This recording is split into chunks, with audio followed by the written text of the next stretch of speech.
Hello and welcome student to our channel SST secrets. बच्चों, ये हमारे रिसोर्स एंड डेवलपमेंट जो चैप्टर है उसका लास्ट पार्ट है, पार्ट नंबर 6। तो इस चैप्टर में बच्चों हम लास्ट में क्या पढ़ेंगे? हम पढ़ेंगे सॉइल एज अ रिसोर्स, मृदा एक संसाधन के रूप में, और हम सॉइल्स के टाइप्स को पढ़ेंगे इसमें। और सॉइल्स के टाइप्स पढ़ने के बाद जो लास्ट टॉपिक होगा हमारा very most important, soil erosion and conservation methods of soil. तो ये 3 टॉपिक बच्चों हमें डिस्कस करने हैं, बहुत ही इंपॉर्टेंट टॉपिक है, आप लोग ध्यान से सुनिएगा। आइए बच्चों, हम ब्लैक सॉइल और एलुवियल सॉइल के बाद हमारी तीसरी जो मिट्टी है रेड एंड येलो सॉइल, अब उसके बारे में पढ़ते हैं। जैसे कि नाम से स्पष्ट है, इस मिट्टी का जो रंग है लाल और पीला होता है, इसलिए इस मिट्टी को रेड एंड येलो सॉइल कहा जाता है, जैसा कि आप फिगर में देख रहे हैं। देखते हैं इसके बारे में हमें क्या क्या पढ़ना है। सबसे पहले बच्चों, रेड एंड येलो सॉइल जो होती है वो क्रिस्टलाइन इग्नियस रॉक से बनी होती है, अर्थात जो इग्नियस रॉक होती है, आग्नेय चट्टानी होती है, उसकी दानेदार जो पार्टिकल्स होते हैं, क्रिस्टल पार्टिकल्स से ये बनती है। In the areas of low rainfall in the eastern and southern part of Deccan plateau, ये जो मिट्टी है डेक्कन प्लेट्यू के ईस्टर्न और सदर्न पार्ट्स में जो लो रेनफॉल एरियाज होते हैं वहां पाई जाती है। जैसे कि आप देख रहे हो, ये ब्राउन कलर जो है रेड एंड येलो सॉइल का है। अब आप देखिए, जहां जहां ब्राउन कलर दिखाई देगा ये है डेक्कन प्लेट्यू का सदर्न पार्ट, ये है डेक्कन प्लेट्यू का ईस्टर्न पार्ट। और सेवन सिस्टर्स में अरुणाचल, मेघालय, मिजोरम, त्रिपुरा, नागालैंड, यहां पर भी ये मिट्टी पाई जाती है। नेक्स्ट फैक्ट पर बच्चों हम लोग बढ़ते हैं। Found in the parts of Odisha, ये कहां कहां पाई जाती है? तो अभी मैंने आप लोगों को बताया eastern part of Deccan plateau Odisha में। उसके बाद है आपके लिए छत्तीसगढ़। नेक्स्ट है southern part of the middle Ganga plain, Ganga plain का जो सदर्न पार्ट है वहां पर भी ये मिट्टी पाई जाती है। Along the piedmont zone of the western Ghat, कुछ कुछ ये मिट्टी पिडमॉन्ट जोन जो है वेस्टर्न घाट का, वहां पर भी पाई जाती है। यहां हमें केवल इस ब्राउन कलर को फोकस करना है जो रेड एंड येलो सॉइल को इंडिकेट कर रहा है। नेक्स्ट फैक्ट है बच्चों, these soils develop a reddish color due to diffusion of iron in crystalline। इसमें बच्चों जो आयरन है क्रिस्टलाइज रूप में यहाँ पाया जाता है, इसलिए आयरन जो कि आपका हाइड्रेट होने के बाद, पानी से क्रिया करने के बाद डिफ्यूजन के कारण वो जंग में बदल जाता है और इस मिट्टी को रेडिश कलर देता है। एंड मेटामॉर्फिक रॉक, और इसमें मेटामॉर्फिक रॉक्स भी पाई जाती है, इसलिए भी ये मिट्टी लाल दिखाई देती है। In it looks yellow when it occurs in a hydrated form, जब इस मिट्टी में पानी मिलता है या इस मिट्टी पर पानी पड़ता है तो ये अपना कलर बदल करके लाल से पीली जैसी दिखाई देनी लगती है, इसीलिए इसको रेड एंड येलो सॉइल नाम दिया गया है। आइए नेक्स्ट पार्ट पर देखते हैं अगली। नेक्स्ट है बच्चों हमारे लिए लैटराइट मिट्टी। इसका नाम भी जो लैटराइट है वो क्यों पड़ा, तो उसका हम पहले कारण देखेंगे, देन फिर स्टार्ट करेंगे। डिराइव्ड फ्रॉम लैटिन वर्ड, ये जो लैटराइट शब्द है ये लैटिन भाषा का शब्द है लैटर, इससे लिया गया है विच मीन्स ब्रिक्स, जिसका मतलब होता है ब्रिक या ईट। अब इसे लैटराइट मिट्टी क्यों कहा जाता है, तो क्योंकि इस मिट्टी से ईट बनाई जाती थी, इसलिए इस मिट्टी का नाम लैटराइट पर पड़ा। अब ये मिट्टी भी जो है रेड एंड येलो सॉइल की तरह दिखाई देती है, परंतु आपने एक बात देखिएगा बच्चों, रेड एंड येलो सॉइल जो होती है फाइन पार्टिकल्स होते हैं, जबकि इसमें जो पार्टिकल्स आपको दिखाई देंगे वो फाइन की जगह मोटे मोटे पत्थर के जैसे दिखाई देंगे। नेक्स्ट फैक्ट पर आते हैं। Develops under tropical and sub tropical climate with alternate wet and dry season, ये जो मिट्टी है नमी और शुष्क क्षेत्रों में, ट्रॉपिकल और सब ट्रॉपिकल क्लाइमेट में ये बनती है। The soil is the result of intense lynching due to heavy rain, बहुत ज्यादा बारिश होने से और लीचिंग होने से इस मिट्टी का निर्माण होता है। Laterite soil are mostly deep to very deep acidic, pH lower than 6, इसका जो pH होता है deep to very deep, जैसे जैसे गहराई में जाते हैं pH इसका घटते हुए 6 से कम हो जाता है। Generally deficient in plant nutrients, इसमें जो बच्चों प्लांट न्यूट्रिएंट्स है वो बहुत कम पाया जाता है। क्यों? क्योंकि प्लांट न्यूट्रिएंट्स इसलिए भी यहाँ कम पाया जाता है क्योंकि ये मिट्टी जो है बहुत ही हॉट और ड्राई एरियाज में पाई जाती है, इसलिए यहाँ पर बच्चों हम लोग जो है न्यूट्रिएंट्स की कमी देखते हैं and occur mostly in the southern state, Western Ghat region of Maharashtra, Odisha and some other part of West Bengal and north east region. ये जो मिट्टी है बच्चों ये सदर्न स्टेट्स में या दक्षिण भारत में पाई जाती है। वेस्टर्न घाट में मिट्टी मिलेगी आपको, महाराष्ट्र उड़ीसा में भी कुछ मात्रा में पाई जाती है, इसके अलावा वेस्ट बंगाल में और नॉर्थ ईस्ट के स्टेट्स में भी ये मिट्टी होती है। हम आगे मैप में इसको स्टडी करेंगे। तो ये है बच्चों लेटराइट सॉइल का रीजन। लेटराइट सॉइल जिसे कि इस पिंक कलर में दिखाया गया है, ये देखिए नॉर्थ ईस्टर्न्स में ये मिट्टी के कुछ ट्रैक्स पाए जाते हैं, उसके बाद ये राजस्थान में भी पाई जाती है, ये वेस्ट बंगाल में भी पाई जाती है कुछ ट्रैक्ट्स इसके, आप लोग देखिए महाराष्ट्र में, ये एमपी के पास, और वेस्टर्न घाट में इसका सबसे बड़ा ट्रैक्ट पाया जाता है पिडमोंट एरियाज में, और इसके अलावा ये तमिलनाडु के कोस्टल रीजन पे भी ये मिट्टी पाई जाती है। नेक्स्ट फैक्ट को हम लोग स्टडी करते हैं बच्चों। अगला फैक्ट है हमारे लिए, this soil support deciduous and evergreen forest. यहाँ पर दो प्रकार के जंगल पाए जाते हैं। पहले होते हैं डेसिडुअस फॉरेस्ट, वे पेड़ जो बसंत ऋतु में स्प्रिंग में अपने पत्ते गिरा देते हैं, इसलिए इनको डेसिडुअस फॉरेस्ट कहा जाता है। एवरग्रीन फॉरेस्ट सदा हरे भरे रहने वाले वन। तो इनमें दोनों ही प्रकार के वन पाए जाते हैं। आगे देखते हैं बच्चों, इट इज ह्यूमस रिच, इस मिट्टी में ह्यूमस कंटेंट अच्छा पाया जाता है, but under sparse vegetation and in semi arid environment it is generally humus poor. अगर ये वेस्टर्न घाट में है तो यहाँ पर ह्यूमस कंटेंट हाई होगा, पर राजस्थान जैसे हॉट और ड्रायर रीजन में अगर ये मिट्टी है तो इसमें ह्यूमस कंटेंट बहुत कम पाया जाता है, क्योंकि जो ह्यूमस कंटेंट होते हैं वो एक प्रकार के बायोटिक रिसोर्स होते हैं। तो इस कारण से जहां पे भी सूखा और शुष्क क्षेत्र पाया जाएगा वहां ह्यूमस कंटेंट नहीं होता है, ह्यूमस मिट्टी में नहीं पाया जाता है। They are prone to erosion and degradation due to their position on the landscape.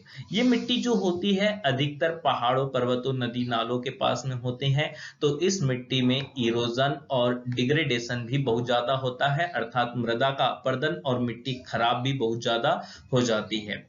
After the adopting appropriate soil conservation technique, particularly in the hilly areas of Karnataka, Kerala and Tamil Nadu, this soil is very useful for growing tea and coffee. जब तक इसको proper treatment ना मिले, conservation के लिए हम लोग उपाय ना करें, तब तक ये मिट्टी हमारे लिए उपयोगी नहीं होती। और आप देख रहे हैं बच्चों, प्रॉपर ट्रीटमेंट के बाद या फिर जो है इरोजन की, कंजर्वेशन की टेक्निक्स को हम लोग अडॉप्ट करने के बाद हम कर्नाटका, केरल में और तमिलनाडु में इसमें क्या उगा पाते हैं, हम इसमें उगा पाते हैं टी एंड कॉफी। तो ये जो मिट्टी होती है लेटराइट सॉइल चाय और कॉफी के लिए बड़ी अच्छी या उपयुक्त मानी जाती है। Red laterite soil in Tamil Nadu, Andhra Pradesh, Kerala are more suitable for crops like cashew nut. इसमें काजू भी उगाया जाता है। तमिलनाडु, आंध्रा और केरल के तटों पर यहाँ पर इसमें काजू की खेती भी की जाती है। नेक्स्ट पार्ट पर आते हैं बच्चों। अब है हमारे लिए एरिड सॉइल। एरिड सॉइल का दूसरा नाम है डेजर्ट सॉइल। ऐसी मिट्टी जो सूखे रेगिस्तानों में पाई जाती है, या रेतीली मिट्टी को भी हम एरिड सॉइल के नाम से जानते हैं। Red to brown in colour, ये मिट्टी जो होती है इसका रंग लाल या भूरा होता है।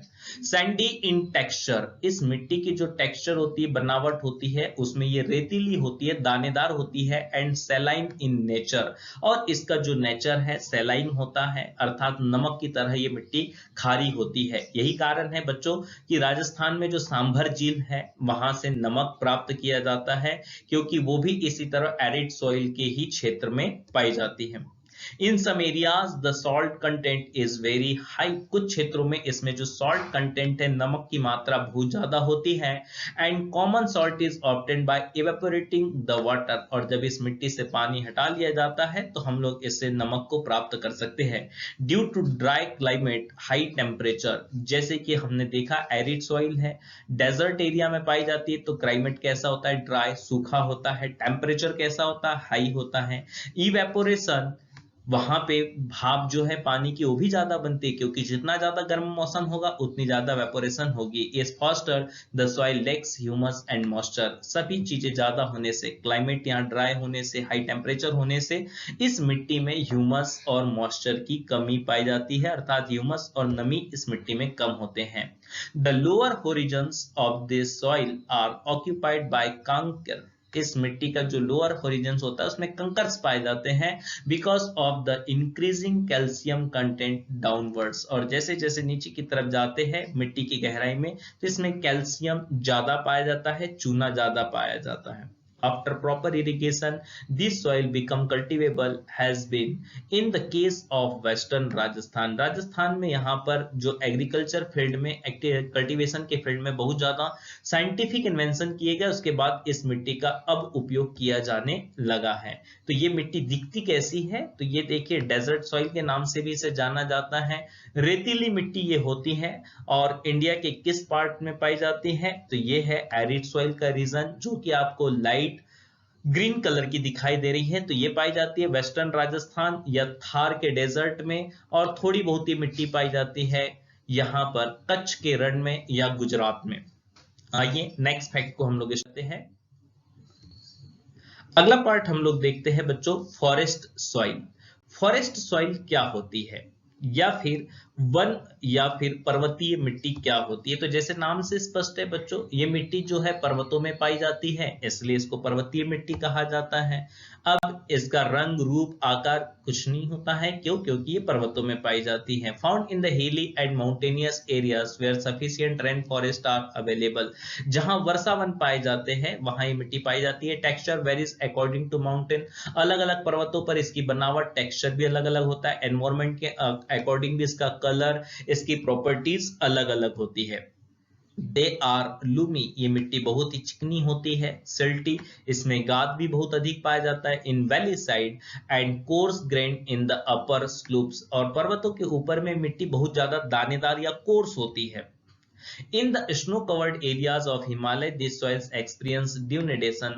जब बर्फ पिघलता है बच्चों, तो पानी के साथ ये मिट्टी बहा कर ले जाई जाती है, जिसके कारण यहाँ denudation या फिर मिट्टी का अपरदन या सॉइल इरोजन ज्यादा होता है। Are acidic with low humus content. और ह्यूमस कंटेंट लो होने के कारण ये एसिडिक भी होती है।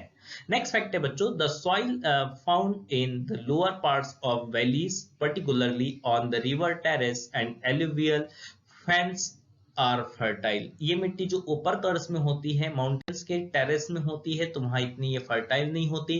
परंतु जब ये एलुवियल प्लेन्स में आती है, एलुवियल फैंस में आती है, तो वहां ये मिट्टी थोड़ी उपजाऊ होती है। तो ये मिट्टी पाई कहाँ जाती है, तो फॉरेस्ट सॉइल के लिए बच्चों आप देखिए, ये पर्पल कलर आपको दिखाई दे रहा है, माउंटेनियस रीजन में पाई जाती है। तो इंडिया में जो रेन फॉरेस्ट एरिया है वो इसी जम्मू कश्मीर, उत्तराखंड और हिमाचल के क्षेत्र में पाया जाता है। रेन फॉरेस्ट इंडिया में सिक्किम में पाए जाते हैं, और रेन फॉरेस्ट इंडिया में थोड़े बहुत आपको यहाँ अरुणाचल प्रदेश में भी देखने मिलेंगे। तो ये 3 स्टेट्स में आपको ये मिट्टी जो है फॉरेस्ट सॉइल दिखाई देगी। आइए नेक्स्ट पार्ट पर चलते हैं। अगला इंपॉर्टेंट पार्ट है बच्चों, सॉइल इरोजन, मिट्टी का अपरदन या मिट्टी का कटाव। सबसे पहले हम लोग इसकी डेफिनेशन देखेंगे। डेफिनेशन क्या होती है, the denudation of the soil cover and subsequent washing down it is described as soil erosion. हम देखते हैं बच्चों, पानी के द्वारा जो मिट्टी का अपर पार्ट है उसको जब डाइल्यूट किया जाता है, बहा करके ले जाया जाता है, वॉश आउट किया जाता है, तो इसी प्रोसेस को हम सॉइल इरोजन के नाम से जानते हैं। It is the process of taking away और washing away of soil cover by wind और वाटर फ्लो। इरोजन 2 तरह से होता है, एक तो विंड के द्वारा होता है, तो विंड इरोजन कहलाता है, हवा के द्वारा जब मिट्टी उड़ा के ले जाई जाती है, या फिर पानी के द्वारा जब मिट्टी को बहा कर ले जाया जाता है, तो उसे वाटर इरोजन भी हम लोग कहते हैं, soil erosion by water. Next है बच्चों कॉजेस। कॉजेस में क्या है, सबसे पहले हम लोग 2 कॉजेस इसके पढ़ेंगे। तो आपको यहाँ फिगर देखिए बच्चों, किस तरह से ये मिट्टी पानी के द्वारा बहाकर ले जाई गई है। ये नेचुरल प्रोसेस होती है, तो हम लोग दोनों देखेंगे। सबसे पहले हम लोग देखेंगे बच्चों ह्यूमन एक्टिविटीज। ह्यूमन एक्टिविटीज कौन सी है जो सॉइल इरोजन के लिए जिम्मेदार होती है, रिस्पॉन्सिबल होती है, तो पहला है डीप फॉरेस्ट्रेशन, वनों की कटाई। हम जितने वन काटते जाएंगे, तो वनों की कटाई के बाद क्या होता है, जो फॉरेस्ट में या ट्रीज की जो रूट्स होती है वो मिट्टी की अपर लेयर को होल्ड करके रखती है। पेड़ काटने से क्या होता है, मिट्टी की जो अपर लेयर है इस तरह से ब्लैंक हो जाती है और होल्डिंग ना होने के कारण भारी पानी में या भारी बारिश में या पानी के तेज बहाव में बह जाती है। ओवर ग्रेजिंग, हम लोग पशुओं को ओवर ग्रेज करा देते हैं। कभी कभी जो पशुओं की चराई है, चराने के लिए हम जंगलों में ले जाते हैं, तो आप देखिए जैसे घास है, अगर पशु ये घास खा ले तो यहाँ जो रूट्स के द्वारा इस मिट्टी को होल्ड किया गया था वो कमजोर हो जाती है और इस तरह पानी उसे बहाकर ले जा लेता है। कंस्ट्रक्शन के लिए मिट्टी की खुदाई करते हैं तो उससे भी मिट्टी का अपर लेयर जो होता है वो लूज हो जाता है। माइनिंग एक्टिविटीज के कारण भी अपने सॉइल इरोजन होता है। तो ह्यूमन एक्टिविटी में 4 हमने पढ़ा, deforestation, overgrazing, construction and mining. उसके बाद बच्चों हम लोग देखते हैं natural forces like wind. Natural forces में विंड एक वायु जो है वो भी कारण है। ग्लेशियर जब पिघल जाते हैं तो वो भी मिट्टी को बहा कर ले जाते हैं। Water lead to soil erosion, natural में हमने देखा पानी भी अपने साथ इस तरह से मिट्टी को बहा कर जाता है। नेक्स्ट फैक्ट पर आते हैं बच्चों, टाइप्स ऑफ सॉइल इरोजन। मिट्टी के अपरदन के या मृदा अपरदन के 2 प्रकार होते हैं जो कि हम लोग यहाँ पर देखेंगे। सबसे पहले आप देखिए बच्चों, यहाँ पर आपको जो सॉइल इरोजन दिखाई दे रहा है वो छोटी नाली के रूप में दिखाई दे रहा है। इसे इंग्लिश में गली इरोजन कहा जाता है।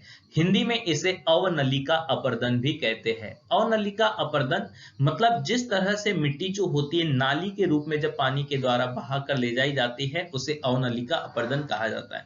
The running water cuts through the clay soil and make deep channels as gullies. जब भारी बारिश के कारण पानी गहरी तरह से मिट्टी को बहा कर ले जाता है और छोटे छोटे गहरे चैनल्स बना देता है तो उससे जो निर्माण होता है गली का निर्माण होता है। छोटी पतली सी रास्ता नुमा गली बन जाती है। इस इरोजन बच्चों इसका फीचर ये होता है कि ये इरोजन वर्टिकल होता है, अर्थात अप टू डाउन होता है या टॉप टू बॉटम होता है। The land becomes unfit for cultivation and is known as badland। इस स्थिति में क्या होता है बच्चों, पानी के द्वारा जब इस मिट्टी की कटाई हो जाती है तो मिट्टी के कटाव के कारण ये मिट्टी जो है हमारे लिए उपयोगी नहीं रह पाती और इस तरह मिट्टी को हम लोग बैडलैंड या बंजर भूमि के नाम से जानते हैं। In the Chambal basin such lands are called ravines। Chambal basin में इनको कंदराय कहा जाता है। आपने चंबल का नाम सुना होगा बच्चों। ग्वालियर वाला जो एरिया है मध्य प्रदेश का, झांसी वाला एरिया जो है यूपी का, उसे चंबल क्षेत्र के नाम से जाना जाता है क्योंकि यहाँ चंबल रिवर बहती है और ये रिवर बड़ी ही फेमस है अपने डाकुओं के लिए। तो यहाँ डाकू क्यों होते हैं, तो यहाँ पर सबसे ज्यादा इस तरह से गली इरोजन होता है और इस मिट्टी के जो नीचे में छोटी छोटी गुफाएं बन जाती हैं उन्हीं में डाकू रहते हैं। इन गुफाओं को रेवाइंस कहा जाता है या कंदराय कहा जाता है। अब देखते हैं बच्चों दूसरे प्रकार का इरोजन। हमने देखा कि जब इरोजन टॉप टू बॉटम हो अर्थात वर्टिकल हो तो इसे गली इरोजन कहते हैं और जब इरोजन इस तरह से आपका वर्टिकल न होकर के ये जब क्षैतिज होता है या फिर एक सीट के रूप में होता है तो इसे हम लोग सीट इरोजन कहते हैं। ये हॉरिजॉन्टल होता है अर्थात समतल होता है। आप देखें यहाँ से मिट्टी जो बहा कर ले जाई गई एक सीट के रूप में ले जाई गई है, इसलिए इसे हम सीट इरोजन कहते हैं। Sometime water flows as a sheet over large areas down a slope. कभी कभी क्या होता है पानी इस तरह से बड़े क्षेत्रों में स्लूप के रूप में, सीट के रूप में बहता है। In such cases the top soil washed और इसके कारण क्या होता है ऊपर की जो मिट्टी होती है ये पानी के द्वारा बहाकर ले जाई जाती है। This is known as sheet erosion. इसे हम लोग किस नाम से जानते हैं, सीट इरोजन या फिर चादर अपरदन के नाम से भी जानते हैं। आइए बच्चों अब हमने सॉइल इरोजन के टाइप देख लिए, सॉइल इरोजन के कॉजेज देख लिए। अब सॉइल को किस तरह बचाया जाता है उसे हम लोग स्टडी करते हैं। Soil conservation. अब मिट्टी को बचाना भी तो है, क्यों, क्योंकि हमें कल्टीवेशन करना है, एग्रीकल्चर करना है। हमारे देश की आबादी जितनी पॉपुलेशन है वो सब हमारे कल्टीवेशन पर ही है, तो कल्टीवेशन के लिए सॉइल जरूरी है। तो अब सॉइल को बचाया कैसे जाए, तो सॉइल को बचाने के लिए बच्चों हमारे पास 4 टेक्निक है, हम एक एक करके स्टडी करेंगे। सबसे पहली है बच्चों काउंटर प्लाविंग।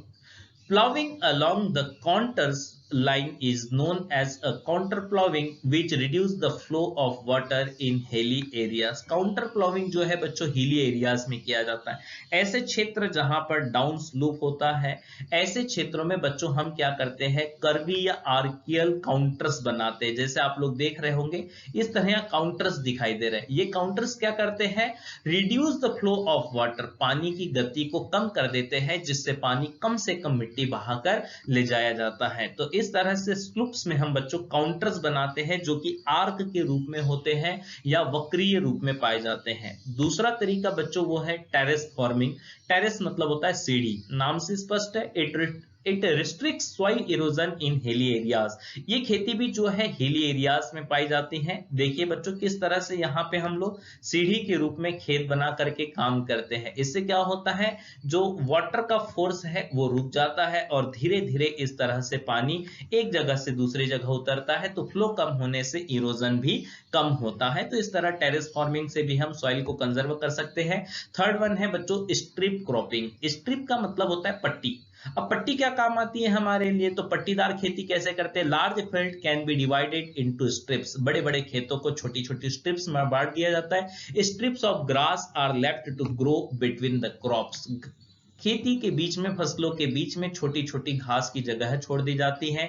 इस तरह से स्ट्रिप्स बना दिए जाते हैं जिससे वाटर के फ्लो को हम क्या कर सकते हैं, कम कर सकते हैं। और इस तरह से भी हम सॉइल इरोजन को चेक कर सकते हैं या रिड्यूस कर सकते हैं। लास्ट पॉइंट बच्चों वो है जो हमने लैंड डिग्रेडेशन के समय लैंड कंजर्वेशन के लिए पढ़ा था, shelter belts and planting thorny bushes. हमने पढ़ा था लैंड जो डिग्रेड हो जाती है उसको बचाने के लिए हम क्या करते हैं, पेड़ों के, ट्रीज के शेल्टर बेल्ट लगाते हैं सीधी सीधी स्ट्रेट रोज में, ताकि हम एयर को और वाटर को जो फ्लो है उसको कम कर सके। Planting lines of trees reduce wind force and stream flow.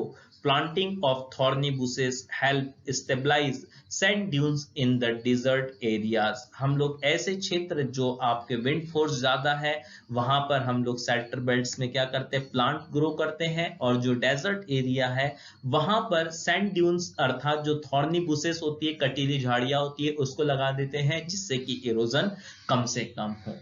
तो ये था बच्चों आपका इस लेसन का लास्ट पार्ट जिसमें हमने पढ़ा सॉइल एक रिसोर्स के रूप में, सॉइल्स के टाइप पढ़े हमने, एंड देन सॉइल इरोजन और कंजर्वेशन पढ़ा। उम्मीद है आप सभी को ये लेसन बड़ा अच्छा लगा होगा, समझ में आ गया होगा। तो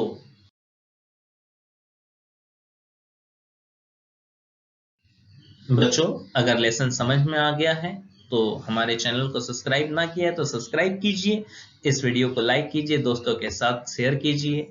इस वीडियो को देखने के लिए आपका बहुत सारा धन्यवाद। और हाँ, घर पर आप समय का उपयोग कीजिए, पढ़ाई करते रहिए और हमारे साथ बने रहिए अपने नेक्स्ट पार्ट के लिए, नेक्स्ट वीडियो के लिए। Thanks a lot.